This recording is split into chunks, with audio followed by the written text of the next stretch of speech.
Hello bachcho, let's see this question. So here we have three questions. First we have, it is not advisable to use sulfuric acid in place of acetic acid for acidification while testing sulfur by lead acetate test. We have to give a reason here, and we have to draw the structure of following compound, first and second. The third, we have to write the resonance structure of CS2 double bond CSCHO, and we have to find the stability of the contributing resonating structure.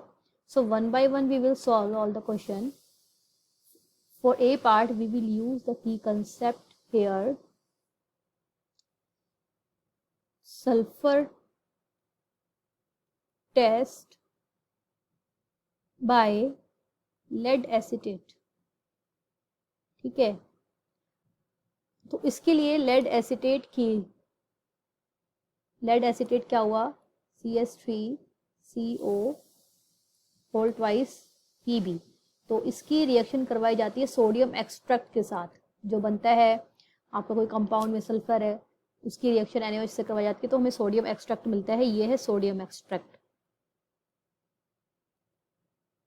ठीक है, इसके साथ ये react करता है और बन जाता है यहाँ पे PbS. ये बताता है एक्चुअली कि हमारे कंपाउंड में सल्फर है या नहीं है, क्योंकि ये एक ब्लैक पीपीटी देता है.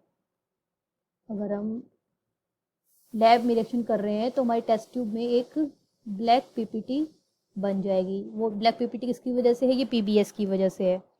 ठीक है, तो अगर ये बन जाएगी दैट मीन्स कंपाउंड में सल्फर है, और साथ में बन जाता है ट्वाइस मोल ऑफ CH3CONA. ये बनता है. ये कब बनता है, अगर हमने इस सोडियम एक्सट्रैक्ट का एसिडिफिकेशन किया है किसके साथ, आपका एसिटिक एसिड के साथ. यानी कि इसका एसिडिफिकेशन अगर हम CH3COH के साथ करेंगे तभी ये रिएक्शन होगी, सोल्यूबल हो जाता है. ठीक है, लेड एसिटेट क्या है, एसिटिक एसिड से सोल्यूबल है. यानी कि ये आपका इंटरफेयर नहीं करता है. सो हम लिख सकते हैं does not interfere with the test. ठीक है, क्योंकि लेड एसिटेट ने एसिटिक एसिड के साथ रिएक्शन नहीं करी, जबकि वो उसमें सॉल्युबल हो गया है. अगर यही मैं इसकी एसिटिक एसिड की जगह सल्फ्यूरिक एसिड ले लूँ, ठीक है, तब क्या होगा, देखिए आपका CS3 मतलब लेड एसिटेट सल्फ्यूरिक एसिड के साथ रिएक्शन कर लेगा. वो सोडियम एक्सट्रैक्ट के साथ रिएक्शन करने की जगह किसके साथ रिएक्शन कर लेगा, H2SO4 के साथ, और बना देता है PbSO4. देखिए, जब हमने एसिटिक एसिड लिया था तो वो उसमें सोल्यूबल हो गया था. यहाँ पे उसने लेड सल्फेट बना दिया. ये क्या है, पीपीटी है, कौन से कलर की, व्हाइट कलर की पीपीटी बन जाती है हमारे रिएक्शन मिक्सचर में. तो और साथ में बनता है एसिटिक एसिड.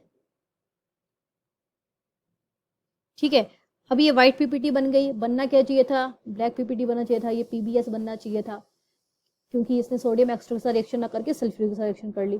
तो ये जो PbSO4 है, ये अब हमारी टेस्ट के साथ क्या कर रहा है, आप देख रहे हैं, इंटरफेयर कर रहा है. Interfere with the reaction mixture, the test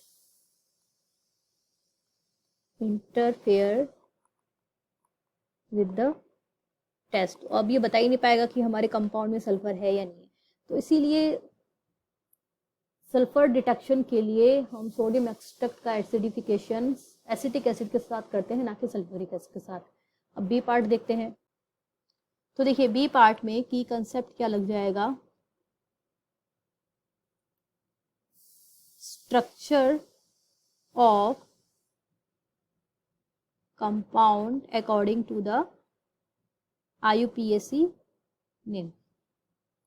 तो फर्स्ट जो हमें IUPAC नेम दिया हुआ है that is hex 3 in oic acid. तो देखिए, आप सबसे पहले लास्ट में देखिए क्या लिखा है, ओइक एसिड यानी कि कार्बोक्सिलिक एसिड होगा. अब हेक्स का मतलब इसमें 6 कार्बन होंगे, 1 2 3 4 5 6 कार्बन कार्बोक्सिलिक एसिड हो गया. अब थर्ड पे क्या है, इन है, डबल बॉन्ड, यानी कि 1 2 3, तो यहाँ डबल बॉन्ड आ गया. अब हम बाकी जो बैलेंसी बची है कार्बन से कंप्लीट कर देंगे. CS3 आएगा, यहाँ पे CS2. अब देखिए इसकी 3 वैलेंसी पूरी है, एक बची तो H के साथ इसकी भी एक H आ जाएगा, यहाँ पर भी कितने, 2 बैलेंस ही पूरी नहीं है तो H2 आ जाएगा। तो ये हमारा हेक्स 3 इनोइक हो गया। और दूसरा जो कंपाउंड दिया हुआ है that is 2 chloro 2 methyl butanol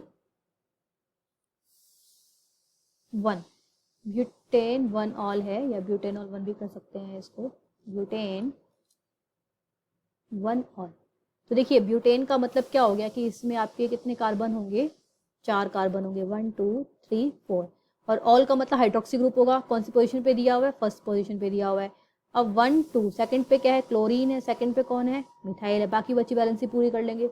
इसकी 3, यहाँ पे 2 इसकी पूरी है, सेकंड कार्बन की यहाँ पे भी 2। तो ये हमारे कंपाउंड के स्ट्रक्चर हो गए ना। Move to the C part. C part में हम की कंसेप्ट यूज करेंगे, स्टेबिलिटी ऑफ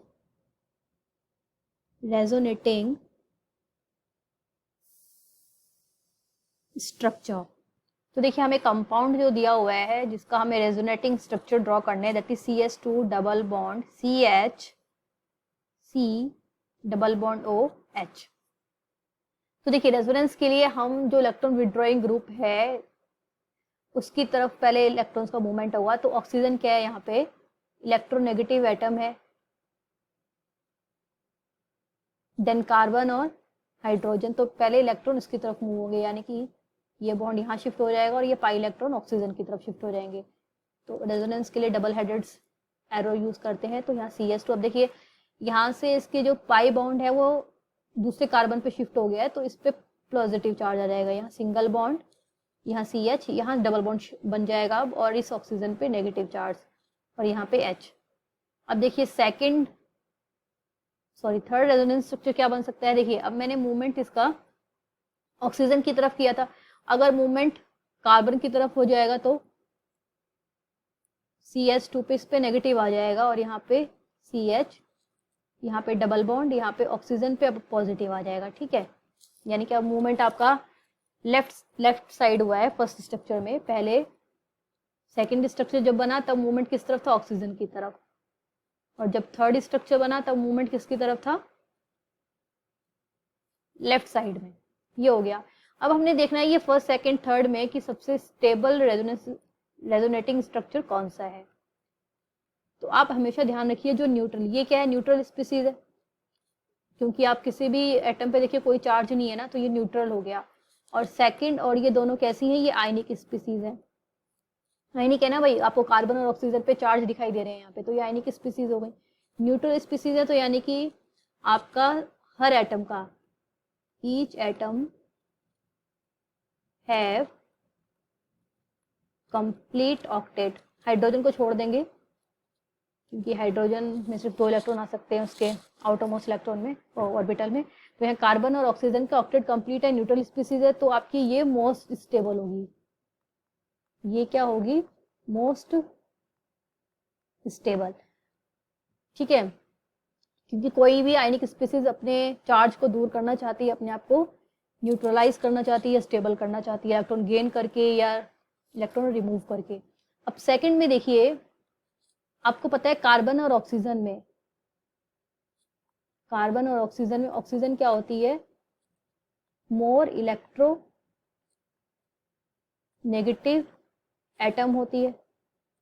ठीक है, तो यानी कि जो नेगेटिव चार्ज है वो मोर इलेक्ट्रोनेगेटिव एटम पे ही होना चाहिए। नेगेटिव चार्ज इस पे होना चाहिए और पॉजिटिव चार्ज इस पे होना चाहिए, क्योंकि मोर इलेक्ट्रोनेगेटिव है तो ये अपनी तरफ इलेक्ट्रॉन ज्यादा अट्रैक्ट करेगी, तो इसलिए नेगेटिव चार्ज इस पे ज्यादा स्टेबलाइज होगा ऑक्सीजन पे। तो यहाँ पे देखिए, यानी कि हम कह सकते हैं कि सेकंड वाले में अगर आप देखेंगे, ऑक्सीजन पे क्या है, नेगेटिव चार्ज है, और कार्बन पे क्या है, पॉजिटिव चार्ज। तो ये आपकी सही है। और लेकिन अगर आप थर्ड में देखेंगे, थर्ड में क्या है, ऑक्सीजन पे प्लस चार्ज है और कार्बन पे नेगेटिव चार्ज है ना, तो ये आपका स्टेबलाइज नहीं होगा, ये अनस्टेबल केस है, या लेस स्टेबल कर देंगे अगर दोनों में कंपेयर करेंगे, ये स्टेबल केस है। ठीक है, तो सेकंड और थर्ड में सेकंड आपकी मोर स्टेबल है और थर्ड आपकी लेस स्टेबल है। तो ऑर्डर ओवरऑल क्या हो जाएगा, देखिए जो फर्स्ट रेजोनेटिंग स्ट्रक्चर है वो मोस्ट स्टेबल है, देन आपका सेकंड हो गया और देन थर्ड। तो ये कौन सा ऑर्डर है, stability order of resonating structure, ठीक है। So I hope you understood all the part of this question. Best of luck.